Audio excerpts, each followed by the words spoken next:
Why do liberal men run their mouths? Sorry, why do liberal boys run their mouths? Like, they act so big, bad, and tough in their lives and in their videos. It's just hilarious to me. But I want to say this. I'm a big enough creator now to where I know you guys are going to see these kinds of videos. There's not one specific liberal creator that I wouldn't spar with. Let me know that you're willing to do it. And if you're not, your audience should be absolutely ashamed of you, and they should make fun of you every time you start to run your mouth in your lives, in your videos, whatever. Just say, nah, you didn't want that puff with Ray Ray, so don't run your mouth now. Give me a follow. We'll see you in the next one. Pow!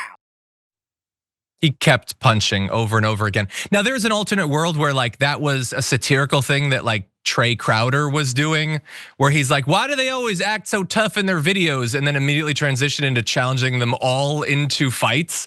But that's fun, that's ironic. He says there's not a single liberal creator that I would not fight. Not a single one. Cue the 1 or 2 or 3 or 100 that he definitely doesn't want to fight, because people did respond to this challenge.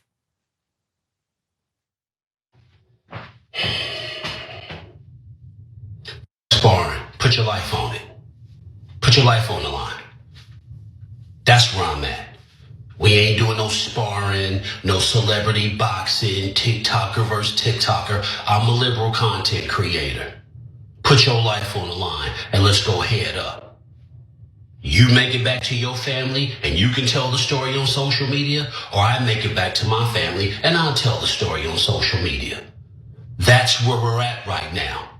See, you bull playboy, you're not serious. No, it's been a few years, so I may be a little rusty, but I mean, I got some time today.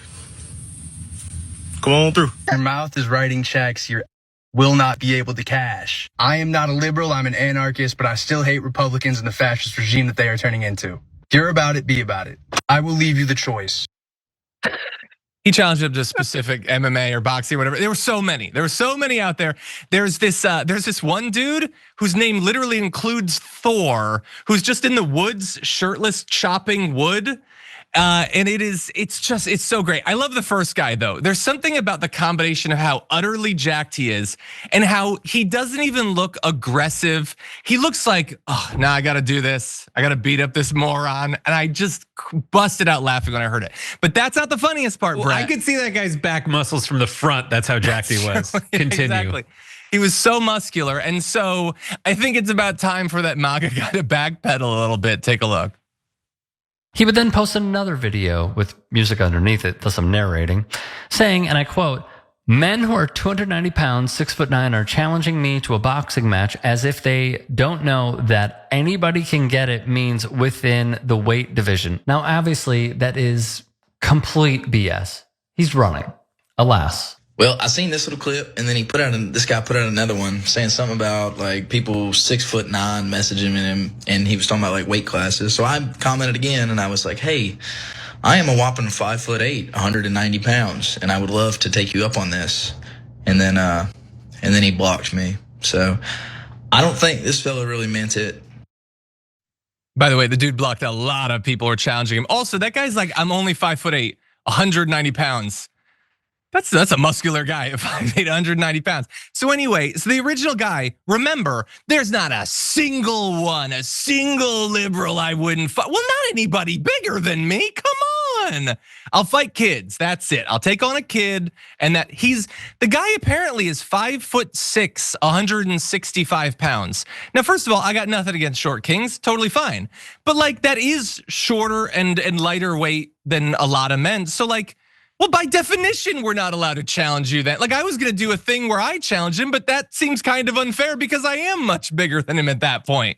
And I think I've thrown around enough challenges to different people recently. I think I proposed a cage fight with me and Hassan taking on Vince McMahon and Donald Trump. So I'm gonna stick with that one, but I love it. I love it so much. I think we have one more video though, okay, of him making excuses for himself. Take a look. Why do liberal men run their mouths? Sorry, why do liberal boys run their mouths? Like, they act so big, bad, and tough in their lives and in their videos. It's just hilarious to me. Let me know that you're willing to do it. And if you're not, your audience should be absolutely ashamed of you, and they should make fun of you every time you start to run your mouth in your lives, in your videos, whatever. Just say, nah, you didn't want that puff. Okay, sorry, but that's from his original thing. So everybody knows what to do. He made a challenge. He's not willing to do it. He doesn't want that puff, I guess. And so everybody should make fun of him to the end of his days. I think that's fair since he was the one throwing the challenges around. Brett, what do you think? You've got a foam hat on. And you reek of like little annoying brother. It's just so ridiculous. It's like, come on, dude. But do you challenge this guy or not, John? Yeah, no, I'll challenge him.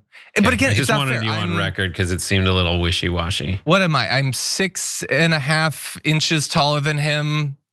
50 pounds. Come on, that's not fair.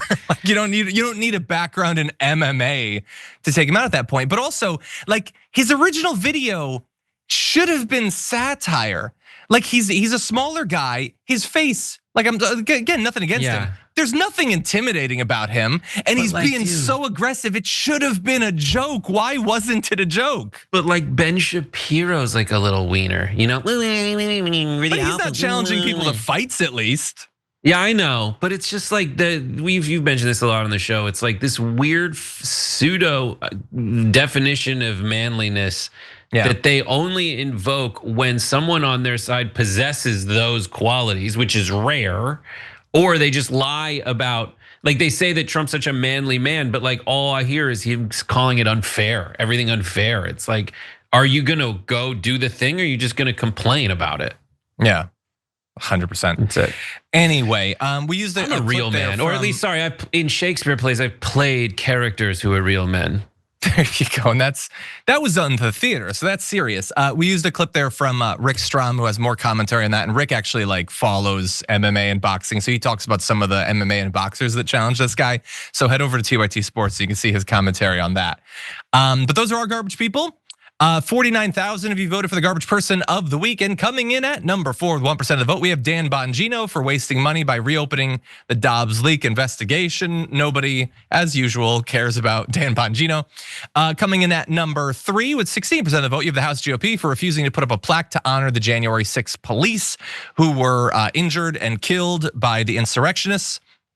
Number 2, the runner-up, 25% of the vote for Stephen Miller for demanding an increase in ICE arrests. But the winner, 58%, made Donald Trump your garbage person of the week for pardoning more felon fraudsters. And in fact, saying he might pardon the people who wanted to kidnap Gretchen Whitmer. Oh, it was a fun week in the news. But forget all that. Here is your hero of the week, everyone. Coming in at number 4, and I think all of you just did this to hurt my feelings. 3% goes to Nafisa Collier for her tribute to George Floyd. I hate you all. Number 3, 22% of the vote, Scott Pelley for his commencement speech defending the press, which I thought was good. Runner-up, 29% of the vote goes to Jasmine Crockett for calling out Trump's mental decline, a fun moment. But, and I think this is fair, 45% going to the Harvard students who are protesting Donald Trump's crusade against Harvard. You love to see it. So thank you to everybody who voted for that. A narrow win in votes for Hero of the Week this week.